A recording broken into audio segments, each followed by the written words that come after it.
I'm locked in. It's about time. I set the standard straight. The hardest working YouTuber on planet Earth is about to provide you with the most compelling information you have ever seen about altcoins and this altcoin cycle.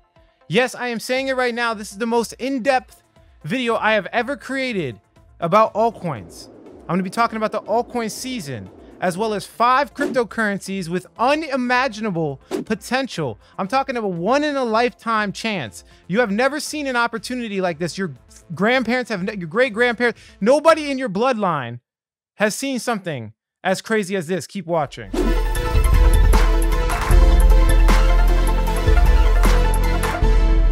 What's going on, everybody? Alex back with another cryptocurrency video, and you can see it on my face. I'm extremely serious. I have dove deep. I haven't been sleeping. I have been putting together basically the biggest argument for altcoins I have ever conceived in my life.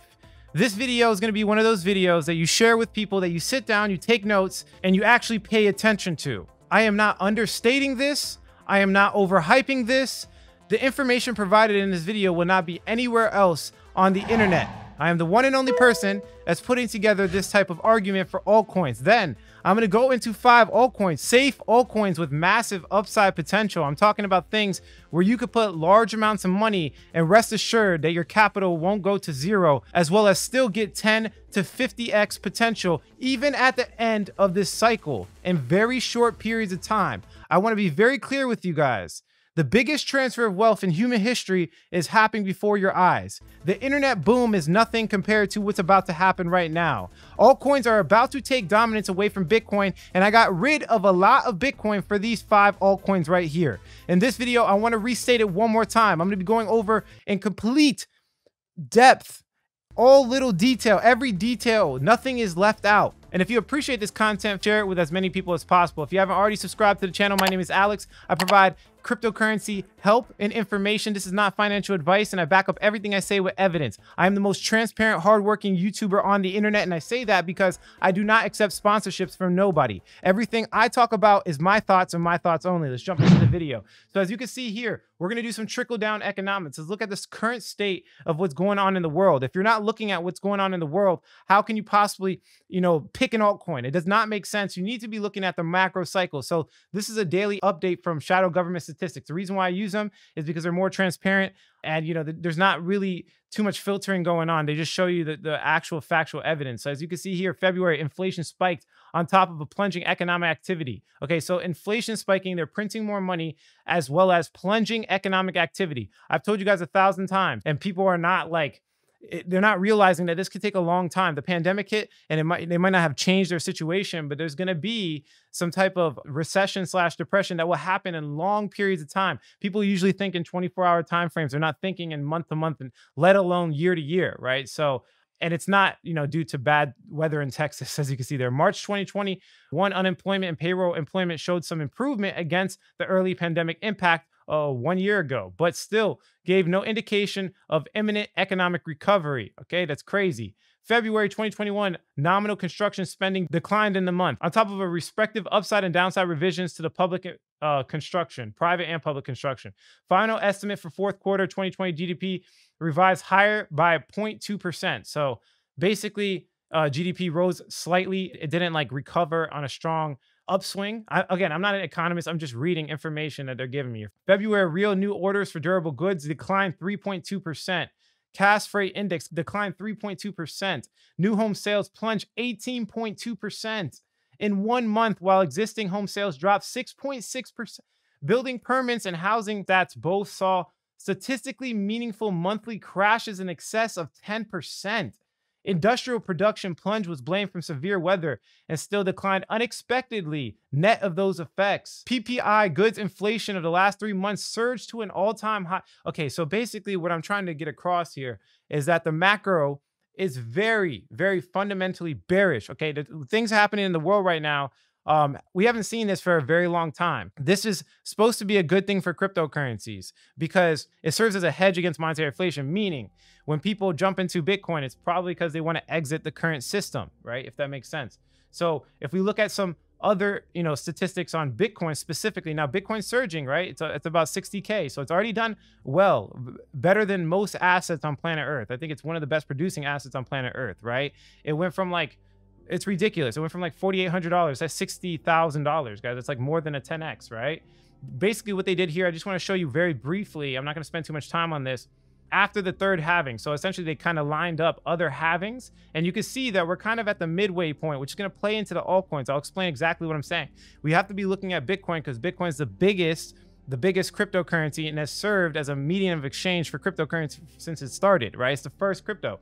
So you can see we're about at the halfway point if you take in consideration other halvings in history. Now, obviously, it's predicting April 18th that Bitcoin's going to hit 100K. That's probably unlikely considering the law of diminishing returns. As Bitcoin gets really big, it slows down by percentages increase. It's harder to move Bitcoin when there's more money in Bitcoin. As simple as that, right? But we can definitely see that we're not done with the cycle. Bitcoin's going to hit 100K and probably go north of that slightly, right? I don't know if about 300, 400K, some of these crazy price predictions, but I could definitely say with confidence that Bitcoin's going to hit 100K, which plays into the altcoin cycle. We're going to need to see Bitcoin rise slightly for altcoins to do well. Now, if we go over a couple things more in the macro, you could see that the US dollar currency index, I want you to remember kind of a little time frame here. Look at March 2020, April, May. March, April, May, kind of around the time we are like literally right now. We just started April. It's April 5th as of today's date. Since then, we have dropped, and this is the US currency dollar index. This is the power, the purchasing power of the United States dollar. Now, the reason I'm explaining that is because typically when people get scared and they lose purchasing power of the United States dollar, they jump to commodities, okay? Now, the biggest commodities right now are silver and gold. So as you can see here, an index of commodities. We're gonna jump into silver and gold as well, but this is an index, meaning all of the commodities put together, the top commodities. You could see, again, around this time period, April, we just looked at these dates, March, April, May of 2020, we see a surge in commodities. People are buying commodities. This proves my point. It shows exactly, if I just pop right back over here, look at the time, look, March, April, May of 2020. And then we jump over here, March, April, May of 2020, jumping all the way to the top. That proves my point. Now, we're kind of exiting the specific commodities in this index and we're jumping into other things. Let me explain what I'm saying. So as you can see here, this is a silver, right? This is silver. Look at this same thing. It kind of lines up, right? So if we look right here, March, April, May, jumps up. Now, we've been trading sideways and actually lost. We've been losing since this point here, August, and it's gonna make sense. It's all gonna line up. Let me just get this ruler, right? We've been losing since August of 2020. So why is that, right? So if you pull up gold, as you can see, we're seeing the same thing. Look, since August, it's been going straight down, even more aggressive than silver. What does this mean? If I pull the total market capitalization of all cryptocurrency, you could see, again, the dates line up. Pay attention. Right here, March, April, May of 2020. But notice, in October or August, I'm sorry, but notice in August, right, November, right here, September, August, we had a little bit of sideways action, but then exploded, right? So in August of 2020, let's kind of pull it back over here.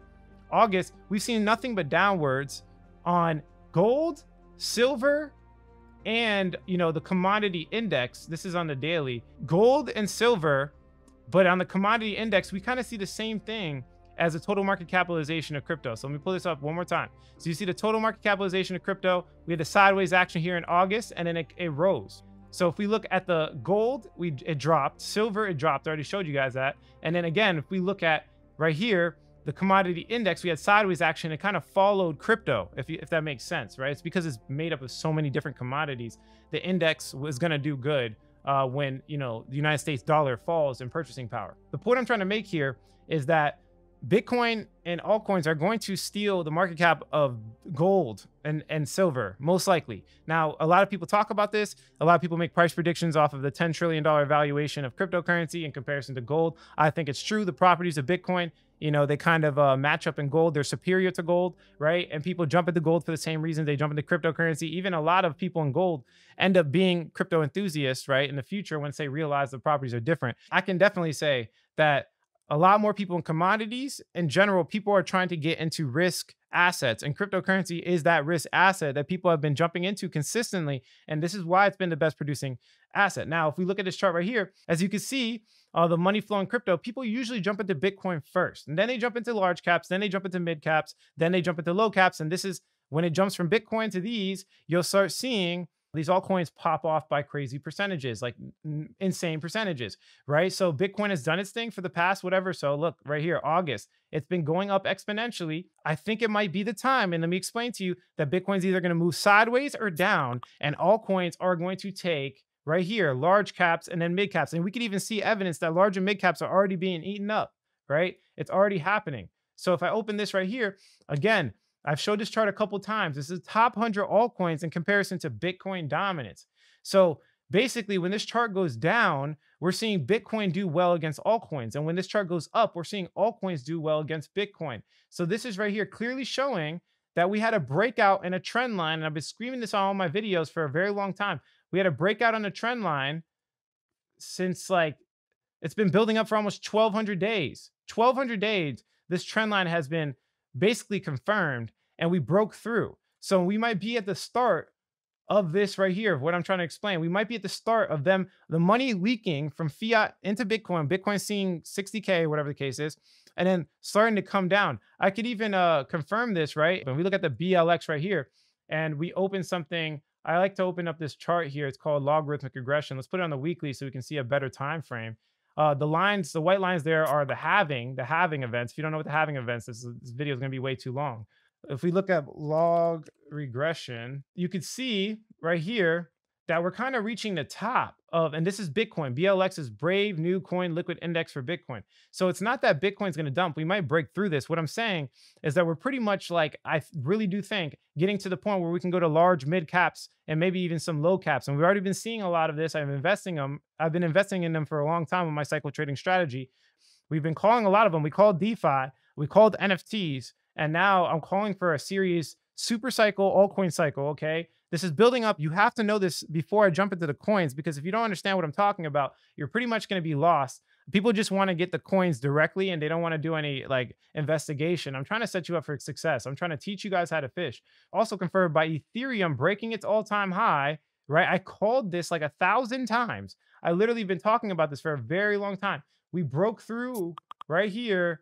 We broke through the all-time high. Now we might be making our way back down. It depends on when you watch this video. But as you can see, we clearly broke through. Ethereum broke through its all-time high. Now, if we look back into history, when Ethereum broke through its all-time high last time, it made room for an altcoin massive super cycle last leg of, the bull run altcoin cycle season. Okay. I know I just threw a lot of words at you, but it's the truth. I made a lot of money off of that. And if we look at the total market cap excluding BTC, you can see we broke the all-time high as well. Right here, you're looking at all the cryptocurrencies except for Bitcoin. So all the money fluctuating into the market, all the money coming into the market except for Bitcoin, and then that's breaking its all-time high. So I'm giving you multiple areas of confirmation. We went from, let's think about it one more time. We went from the top, right? The world economy and how things are happening, right? I didn't go too much into that, but I can confirm that for hours. I can make a whole video on macroeconomics and the world situation right now. We brought it back down to the influxes of money into commodities, and then we brought that down to influxes of money coming into cryptocurrencies. Pay attention. I'm teaching you something here. Pay attention. Take your notes out. Share this with somebody. Now we're bringing it back down into altcoins specifically, okay? So understand, we are in an altcoin season. This right here is altcoin. They call it the altcoin season index. Basically what they're saying is when the top 50 cryptocurrencies are doing better than Bitcoin for the past 90 days, it confirms altcoin season. This is right here, as you can see in 2020, kind of a little situation where we almost had an altcoin season. This was back in August, right? This is the same. It's all lining up. For example, if we bring it back to the chart over here, this is the total market capitalization of all crypto. This is all the money inflowing. Look, March, April, we broke out. August, right here, is when we had the next leg up, and then we saw some other commodities fall. Now we have the altcoin season index flashing again right here. This is not Bitcoin time. I sold my Bitcoin for these altcoins for a specific reason. Now let's look at how altcoin season looked in the past. So as you can see here, percentage of total market capitalization, we saw a steep decline in Bitcoin dominance right here. And then we saw a whole bunch of altcoins taking off. Look, dates are aligning again. You can see it here, March, April, May, March, April, May of 2017. Pay attention. I'm trying to put you guys on game. This is the type of gains. I just literally went to historical snapshots. Look at the gains. 357% in 7 days. 307, look at this, 244%, 122%. I'm trying to tell you guys, this is a one in a lifetime opportunity. This is something that like there's multiple families of generations that never experienced this. One, you are in one of the biggest technological advances in human history with the internet. First off, now we're upgrading the internet to internet 3.0 with a different decentralization model, and the psychology is changing for human history. I'm really trying to explain this to you guys because I know a lot of people are gonna miss this going over their heads. Look at these crazy gains. This is life-changing wealth. This is how you change the generations of your family moving forward. You don't get wealth in, I mean, you could get wealth in real estate. It might take you like 50 years, don't get me wrong. And I plan on investing in real estate, but if you want to make as much money as you possibly can very, very fast, these are the type of situations you want to align yourself with. If you put yourself in these situations, like example, like the altcoin season, you can make, and I've done it. People are always like, oh, Alex, this BS, this hype. No, I have 127x my money in cryptocurrency. In 2017, 127x. That's life-changing results. That's like turning 10K into like $1 million, close to $1 million. And that right there will change you so that you can actually build a business and, you know, for the long run, help your family, right? Help the people around you. I want you to stop thinking about yourself.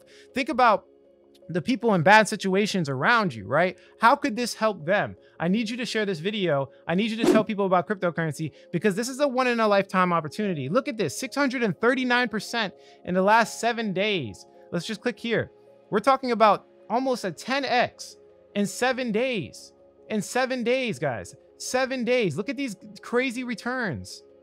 You're not going to experience this anywhere else. I'm trying to hype you up. I'm trying to make you understand what's really going on in the background, right? Because this is like we're not going to have this again. Once this is over, we're going to have to wait another 5-6 years for this to even if we get another shot, right? There could be, you know, a flippening and we never get this cycle ever again. This is one in a lifetime thing, okay? So bringing it back.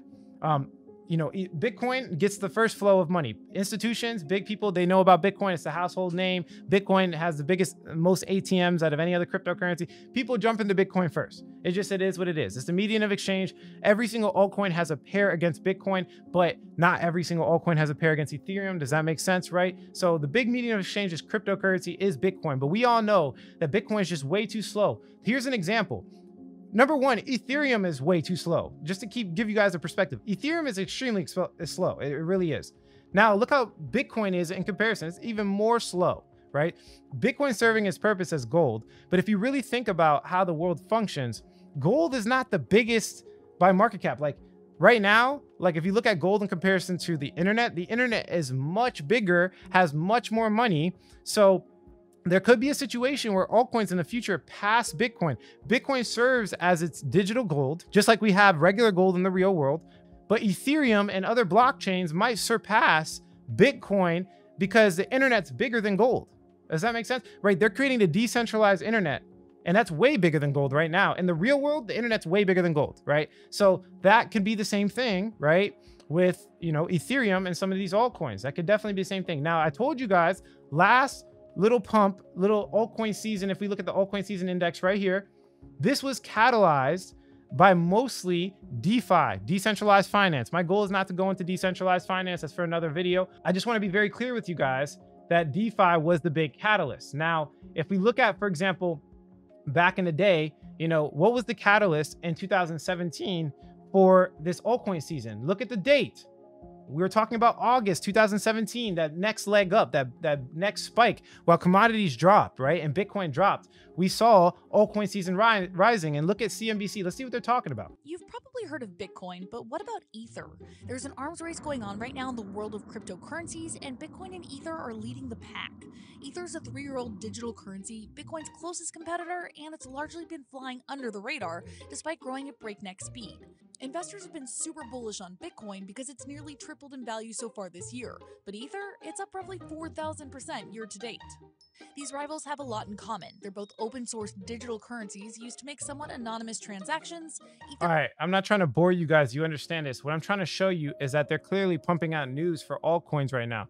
Also, JP Morgan, once JP Morgan joined the Ethereum Alliance, altcoin season started in 2017 and started doing really well. Right here, This is just another case for what's happening this month in April.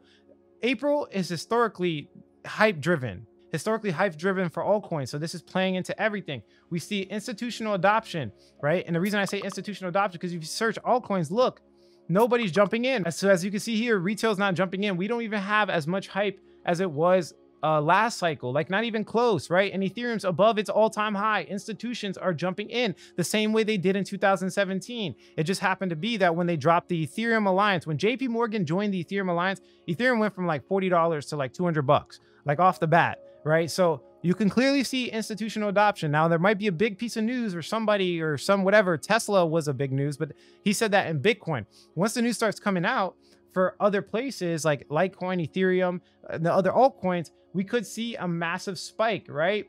And this is more proof. Look, as you can see here, and you can even watch the video if you want. Look, May 2017. Do you guys recognize these dates in your head? Pay attention. What is Ether? They're talking about Ethereum. A group called the Ethereum Alliance was recently founded to connect large companies to technology vendors in order to work on projects using the blockchain. Companies involved include JP Morgan, Microsoft, and Intel. As soon as they joined the Ethereum Alliance, it took off. We started mooning. So let me show you just some more news, guys. Like, look at these news. Look at the dates. I'm looking at history. Look, December 2017. Look at history. This was like after the altcoin season. Let's watch this a little bit.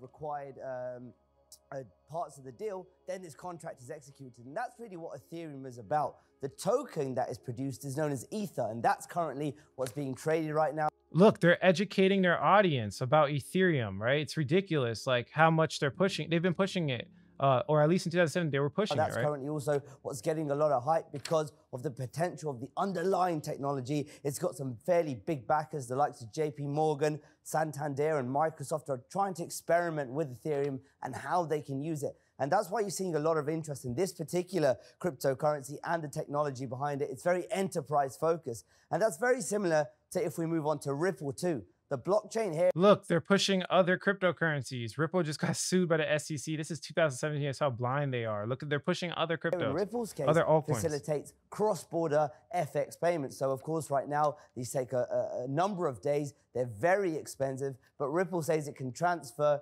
cross-border payments in different countries and currencies in a matter of seconds. Okay, we're not going to jump into it. What I'm trying to show you is that they started pushing all these altcoins pretty hard back in 2017. This is after the run. And then we saw altcoins surge, and that was kind of like the end of the bull run. So this is kind of like a little chart here that shows the adoption of technologies, innovation adoption cycle. I genuinely think we're in early adopters, 13.5%. I'll make the case for that. So we still have a large leg up. We have an early majority leg up, and that's going to probably happen within the next couple of weeks, right? So basically, here's another chart. It's called the hype cycle. And then again, let me just kind of give you some, look, early adopters investigate, mass media hype buys in. We're literally like right here, right? And I'll show you the mass media. It's coming in the form of NFTs this time. Last time it was DeFi in August, like I showed you guys. And now it's going to potentially be NFTs and big institutions adopting altcoins. Okay, two things.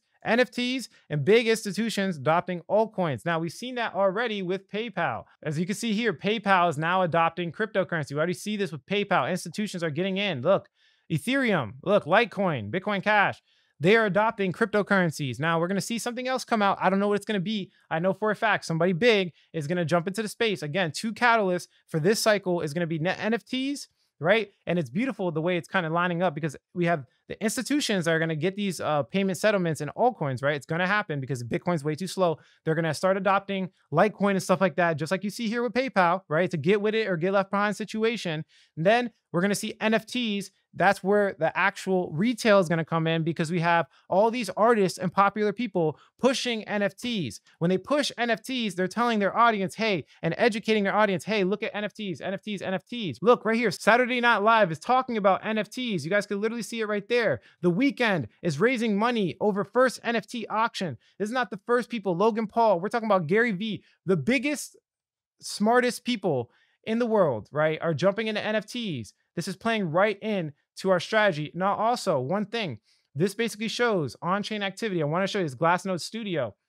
You can see specifically right here, active addresses. Let's look back in 2017. Look, Bitcoin skyrocketing. They're lagging. Look at April. Look at April of 2017 again.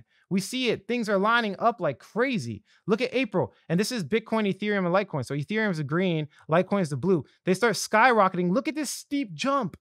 That's where you make money, people. Now, we are kind of like in the same situation right here. Look at this gap. There's still a massive gap. And you can also see, it's interesting that we see the gap in Litecoin, but look at Ethereum's kind of following, right? So we could see this time, maybe Ethereum might pass when it comes to active addresses, Bitcoin. Let's look into it a little bit more. So as you can see here, this is new addresses. This is like not active. This is new addresses, kind of telling us the same story, except for the fact that there's not as many new addresses being created, but you could see that they're active. The people that are already on Ethereum are active.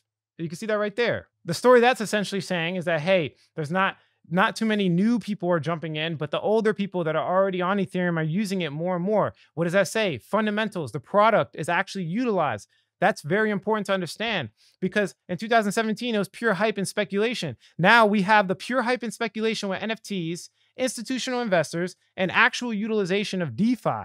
This is insane. I'm telling you guys, one in a lifetime opportunity. Things are going to change forever, like for real. But before we jump into the actual altcoins, which when I do the altcoins, we're going to talk about, like, for example, the safest play all the way down to the riskiest play. Now, these are going to be generally safe plays. Like I made this video specifically for not low market cap, high risk, high reward type of vibes. This is more of like, you can put large amounts of money and rest assured that your investment's not going to zero. Strong teams, extremely strong teams. And, I have a lot of money in these protocols. Like I sold a lot of Bitcoin for these, right?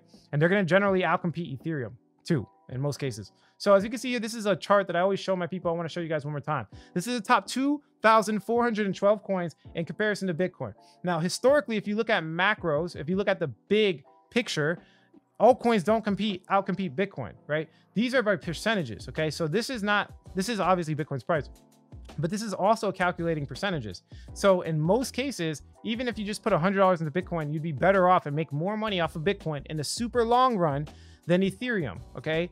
Or any altcoin, not just Ethereum. So I just want to be very clear. You have to have a strategy. If you don't have an altcoin strategy, you're kind of just guessing. I don't know what to say. I have a macro portfolio structure. We talk about it in the fundamental secrets. You can go to the link below, or you can just listen to it in this video. But basically, I have a full structured program that explains exactly how to cycle trade in and out of these altcoins to increase your Ethereum and Bitcoin position to outcompete the general market. We've been able to outcompete the general market, which I would say is Bitcoin and Ethereum, and most people can't do that. Bitcoin's up like 15x, Ethereum's up more. Like, who can outcompete that with their whole portfolio? We've been able to do that with our cycle trading strategy, but I want to just be very clear, okay? Very, very, very, very clear. Do not hold the altcoins for long term. There has to be a time you're going to sell it. At the end of the bull run, you have to sell, whether it's short term. Sometimes you're going to see altcoins jump up 1,000%. Cash out, okay? Don't just hold these cryptocurrencies. I want to set you guys up for success, right? So before, I used to use just like BTC and ETH. That's all it used to be for me. Like the vast majority of my portfolio used to be like 50%. Now I got a basket of other altcoins that make this up, including a little bit of BTC. So like we put like altcoin 1, 2, 3, 4, 5. Now it's just not ETH for me. It's like 5 altcoins and BTC that make up the vast majority. And then it's usually like about 50+%. And then the other 50% are broken up into higher risk altcoins.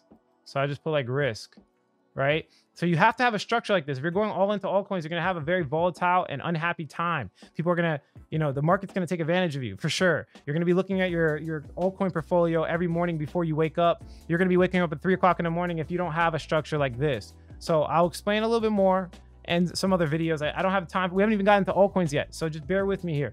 We're going to jump into it. So one more thing. I want to hit it home. I'm going to hit it home. People are going to understand me after this video. I told you it's going to be an in-depth video about altcoins, okay? So this is a developer report from January to October 2020. Now, it's a little bit old, but it's important to understand because there's a couple of variables here that are extremely important when it comes to fundamental analysis. There is a flight to quality. High-quality ecosystems are growing while others are shrinking. Monthly active crypto developers have stayed flat even as new developers join through due to developer loss outside of the top 200 ecosystems by network value. Basically, what they're explaining here is that the vast majority of developers are going to quality projects. You're not always going to be able to find an altcoin on page, 6 on CoinGecko with a market cap of 5 million and make money. And sometimes it's investing in the top projects that have quality that will make you more money. And some of those projects, even though they have a market cap of like $1 billion, will outcompete the ones that only have a market cap of $5 million. I want you guys to pay attention because people are lying to you in a lot of ways. There's a reason why I'm not doing some crazy, I don't buy 50 altcoins, guys. I buy the top ones, but I focus, and then every so often I'll find a low market cap and jump into it. Developer activity is particularly strong across Bitcoin, Ethereum, and some layer ones and decentralized finance. Now, this is before NFTs, but I just want to look, 300 plus new developers per month commit to Ethereum, 67% increase in monthly active developers in decentralized finance. So I'm going to be focusing on things that are attached to that. Okay, so you don't necessarily have to invest in only Ethereum. I do. I have a lot of money in Ethereum, but I also invest in things that are interoperable with Ethereum. That's a very, very big point. If the project you're picking cannot connect or get liquidity or get users from Ethereum, it's most likely going to fail. Okay, and let me explain more. Right, I told you it's going to be deep. There's something called the Matthew effect of accumulated advantage, Matthew principle, or this is old. This is like in the times of the Bible, as you can see here, for to everyone who has will more be given, and he will have abundance. But from him who has not, even what he has will be taken away. This is always all the way back to the Bible. That's how you know it's truth, right? Scientology of science. Eminent scientists will often get more credit than an unknown researcher, even if their work is similar. Also means the credit will be usually given to researchers who are already famous. As you can see, there's even a quote, no scientific discovery is named after its original discoverer. They're kind of people that already have a lot of success.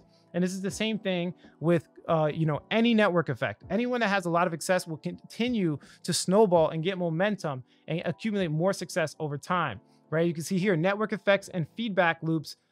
Basically talking about VHSs. Back then it was simple, a binary choice.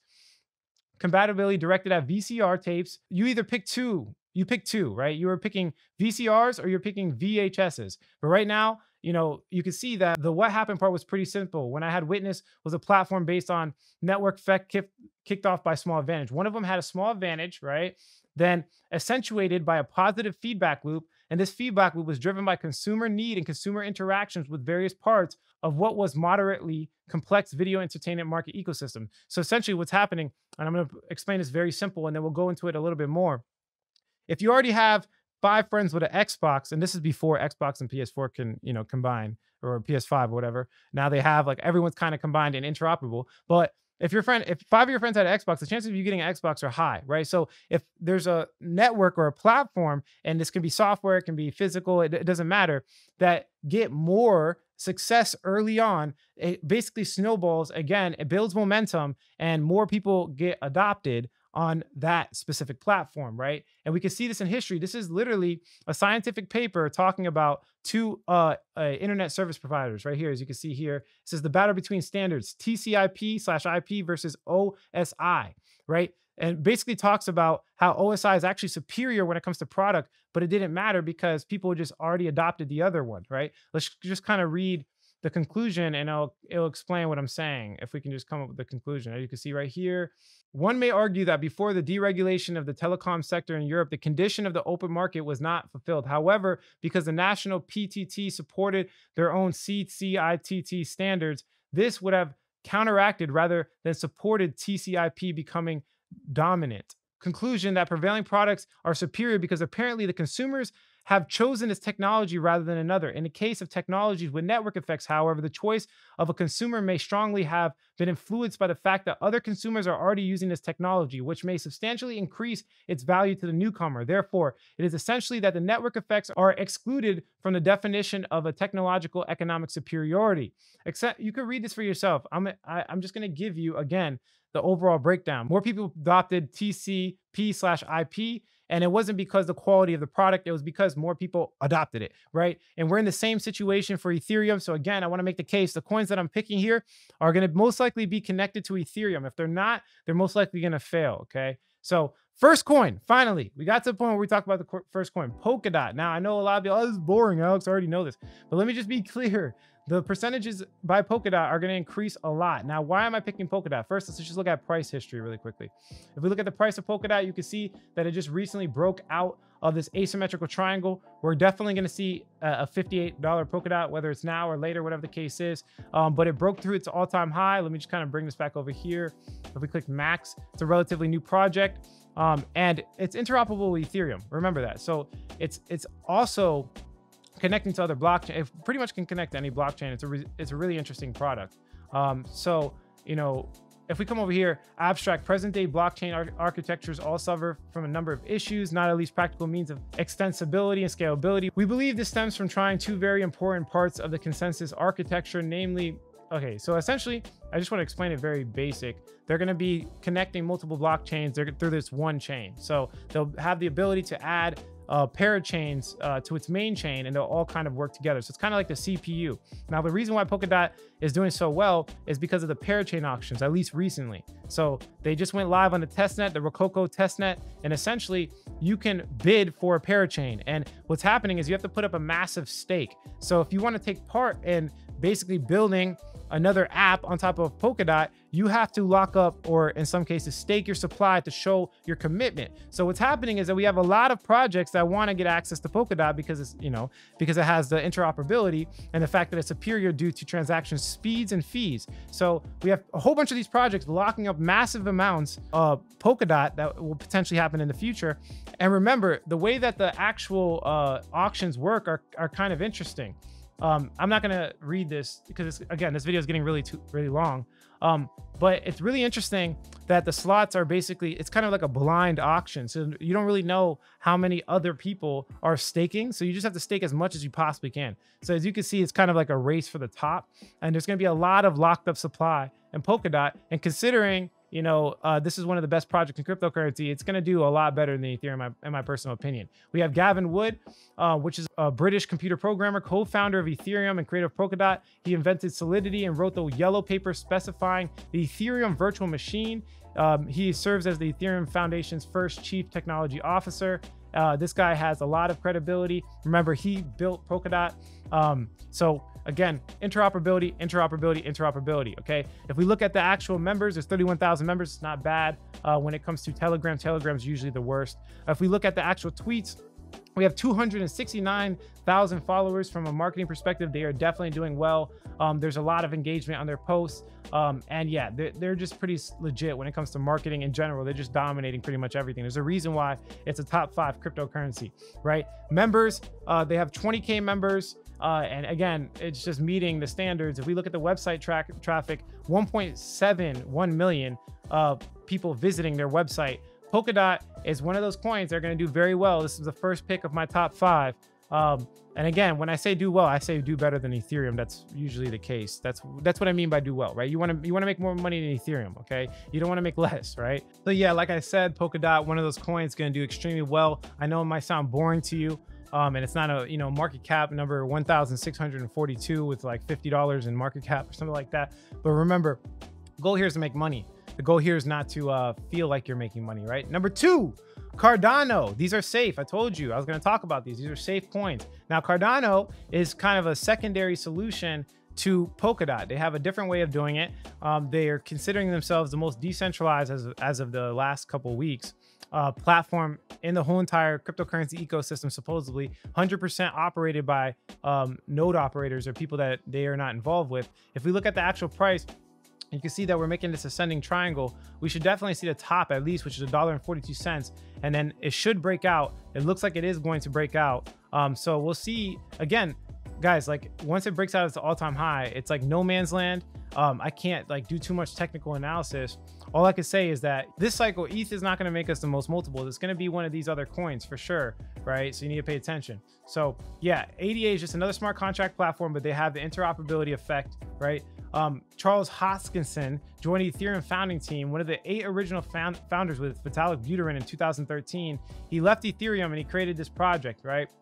So a lot of credibility there. They haven't been talking about it recently, but they do have cross-chain communication or interoperability. Let's just listen to the, you know, the founder himself. The way that Ethereum does multi-asset is not so good, principally because when you issue your token, you're still coupled to the native standard. And we'd like that all of the innovations that we have work with each other. So let me slow it down. You know, for example, we'd like in an ideal world for Bitcoin to be able to talk to Litecoin. And we'd like in an ideal world for Litecoin to be able to talk to Bitcoin and talk to Ethereum and talk to Cardano and so forth. So we've actually been thinking about this topic since 2016, actually, 2016. And we looked at things like the color coin standard. We looked at things like what was happening on Ethereum for multi-asset NXT assets. You guys might remember that. And there was hundreds of little ideas that float around the space for a long time. And we've been thinking about cross-chain communication for a long time. And we've looked at it in things like NEPA PALs. You may have seen our proof of stake sidechains paper that we came out with. Okay. And recently we wrote a cross-chain communication SOK paper. So basically it's a roll-up of all the knowledge about cross-chain communication. We proved some interesting results with that. So we've been at this game now for well more than 4 years. Yeah, so they're obviously interested in the same thing I'm telling you guys right now. Interoperability is definitely the next step. They have to connect to Ethereum if they want to beat it. It's the only way. And we've been seeing this with the Binance Smart Chain, you know, other projects as well. You guys know I've been extensively talking about this for a long time. So a couple of things happening for Cardano. They are listed to Coinbase. I predicted this on one of my original Cardano price prediction videos. They're also jumping into NFTs in Cardano and a lot more news. They're also having the Alonzo hard fork, which would bring smart contracts on the testnet, which is a massive milestone. And remember, the big decentralized, you know, killer app is DeFi, right? Decentralized finance. So they need smart contract capabilities, guys. They can definitely outcompete Ethereum if they knock this out, because they have fast transaction speeds, low transaction costs, and they're very decentralized. So if they come out with, you know, the interoperability, the smart contract platform is definitely going to be a big thing. I know it might be boring, guys. Again, I just want to be very clear. You need to pay attention because these projects will do very well in the long run. And as we get further and further, I'll get riskier and riskier. Just pay attention. The last coin will be the riskiest. Home of Cardano. They have 308 members, 8K. Wow, that's crazy. They're definitely one of the biggest projects. As you can see here, they've been out for a very long time. 304K followers. And their website visits are doubling Polkadot, which is 3.79 million in website visits. They definitely have a lot of interest. Now brings me to my next coin. We need to talk more interoperability. I told you guys this is the way to go. So Cosmos, Adam, very interesting. They have a different kind of way they're becoming interoperable. If you look at the price of Cosmos, this is my third coin here. Same kind of story we're talking about the last two projects, except for this one's probably a little bit more risk because it has less market cap compared to the other two projects that we were talking about. So if you want to make more upside potential, Cosmos might be the play. We see an asymmetrical triangle here. We're going to break up to the upside to about $42 in my personal opinion when altcoin season, at least minimum. I'm just throwing some numbers at you guys. I could look deeper if you want. Leave a comment below on the coin you want me to dive deepest into.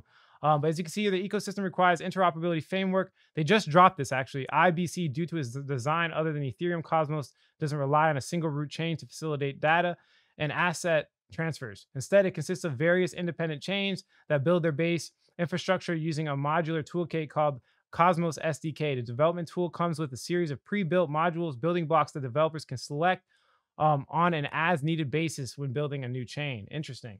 The IBC zone allows hubs to open communication portals between one another, serving as an informational rails. The whole system resembles how ISPs deliver internet access to users. It's interesting. They're kind of doing the same thing as Polkadot, but they're actually implementing it.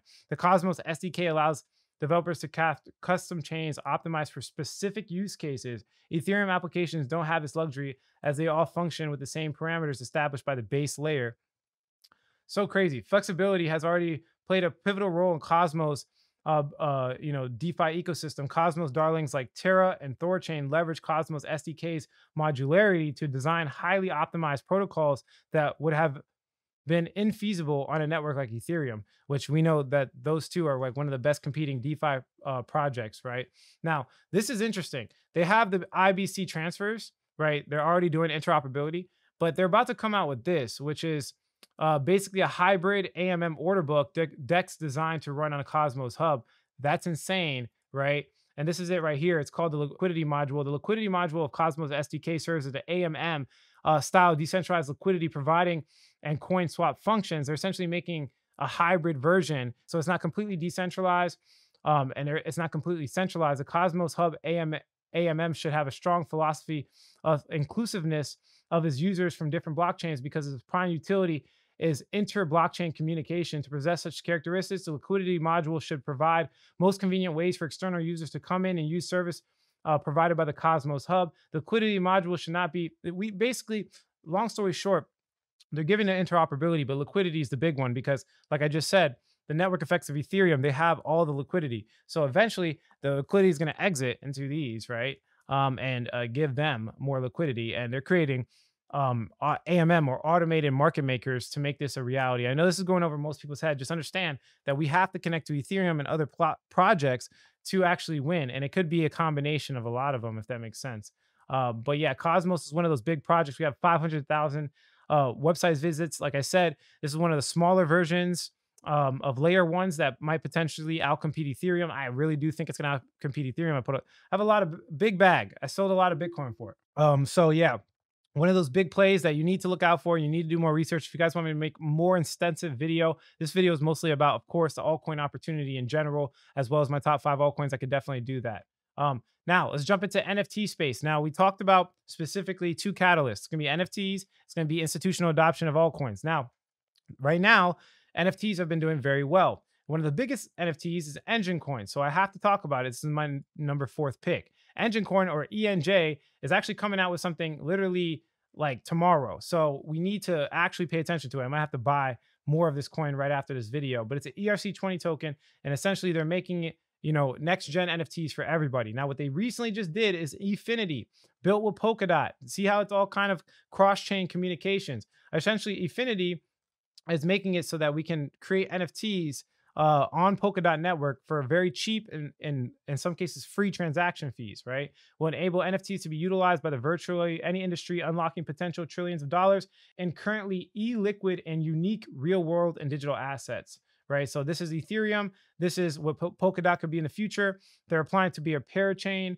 Ethereum coin holders and the ENJ token is going to be monetized by Efinity, right? So Efinity has its own coin, but as you can see right here, Engine Coin holders would be able to stake their ENJ into nodes and earn passive income in the form of Efinity's native currency. So people are going to lock up more ENJ to get EFI. So this kind of directly incentivizes the ERC20 version of Engine Coin and will probably help increase the value. Now, another thing that's happening in the future, it's actually going to happen very, very soon, is JumpNet, launching April 6th. Today's April 5th.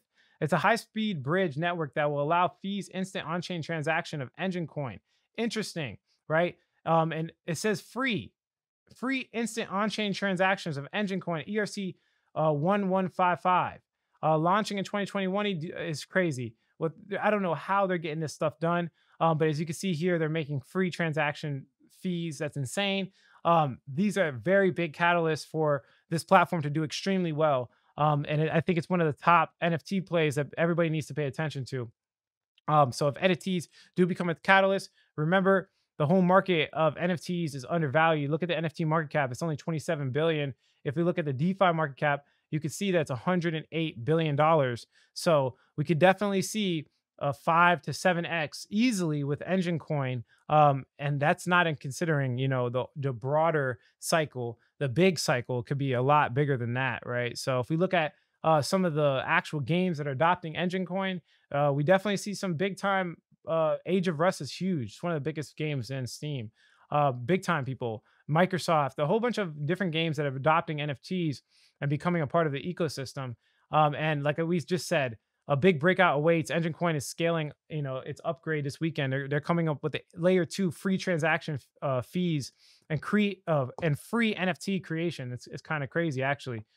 We look at the website traffic is 318,000, which is kind of like on par with Cosmos, which is insane because it has far less market cap. So this is a higher risk, more reward play. if you're trying to make money. We can see the followers, 135K. Their marketing is outstanding. When it comes to Twitter, 31,000 members, and Telegram, again, marketing outstanding. And yeah, just pay attention because they're coming out with Efinity as well as the layer 2 scaling solution, which brings me to my last coin. My last coin is 0x or ZRX. I've talked about this before. It's only 1.3 billion market cap. It could definitely grow more, a lot more. This is a cross-chain liquidity platform. If we look at the price, it's close to its all-time high, I believe, but I think it can really break out. As you can see right here, we are at, it was like at $2.50. We're only at right now $1.82. So we could easily get to a $2.50 in the future. We're making this rising triangle, could break out to the top side. We have an endpoint for DeFi, the liquidity endpoint. Essentially, they can get liquidity from pretty much any blockchain, which is really interesting, right? As you can see here, 0x protocol version 4 is now live on Binance Smart Chain. They can literally get liquidity from any of these, Polkadot, Near, anything, which allows for them to create basically a system for other people to create decentralized applications or decentralized exchanges. They essentially want to have the highest liquidity for decentralized exchanges so that you can get the best price. If you're developing one, you can get the best price from Uniswap, Curve, 0x, Balancer, it does not matter. So it's very interesting that they're doing that because one of the biggest problems in cryptocurrency, as you can see here, bridge volume. They're getting volume and liquidity and it's bridging it from other places like Uniswap, SushiSwap, Balancer. Again, like I said, they're accessing liquidity on multiple blockchains, what makes it a lot better to select price, right? This is their actual ecosystem. You can see they have exchanges. You can see they're connecting to pretty much everything. It's crazy what they've been able to pull off. And they just recently connected to Binance Smart Chain. We've been talking about this for a very long time, so I know a lot of my followers are probably already up to date on this. But yeah, just pay attention, guys. Look, automated market makers, they're taking from every single one of these. They're creating exchanges, and they claim to have the best price and slippage. The co-founder has some credibility. I'm not going to go too much in that, but he was a technical advisor for Basic Attention Token for sure. Their marketing is not that good, but obviously their Twitter's pretty good. So they have 201,000 followers. Their Reddit, 18.7K. They should have more.